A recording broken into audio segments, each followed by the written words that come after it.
What do I remember? Using a condom every time? Yeah, I remember. I don't ignore it. Using a condom every time during sex is really important. Wow, Ria is smart. Life will be safe for sure when condom is used always. Don't ignore, remember once more. Uway urang ba ubadan jingduna hakabor perkat perdan ulalait thau nakajingyap nakajingkloy a jingarap jong kipulin hadien bagi paj bhor badan hapdeng kajing bitar kilatmu ban penyap ya u namar kajing subamen syokno. Uni ulanot ubakerteng u arnik star renta thiang laibusan senam berta ubadai nakasnong mauthlong lalap ba ulah syang lambur hagi benta jong kasnong kenro nong beri hakathain sokyong haga khatlai tarik risau hakapor kumbak khandai baji menmiet hadien ba ulangan hakanika apon.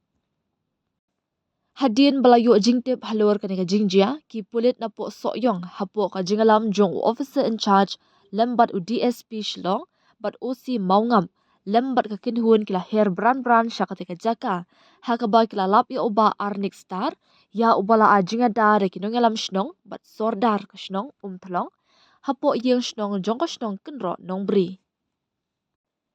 La sakhi ru ekipat ba ki balay lum shabar jong kanika yang shnong dakabat hermau ban dawa ban IT ya uni ulanon ubla syak keno men syokno.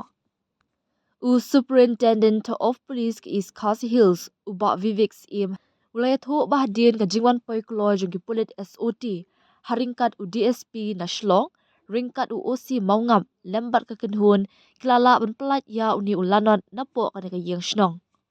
Hadien belayu pelat ya uni ulanon ki pulit kilayalam no ya u ban kami halor ka koi kya jong u hapo sokyong civil hospital hakaba u doktor ulapun pau ba ulangan hakajimen saw kaba malu mala dakba benrap ru ba uni ulanon udai ubadan jingduna hakabor perkat perdan bat ublasha sumar hapo MIMHANS Shlong.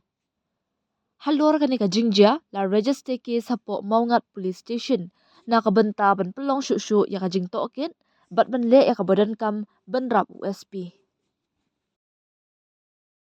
Dude, Priya and Reha both want to meet me today. I just met Shreya yesterday. What should I do? First, go and get yourself tested for HIV. HIV test?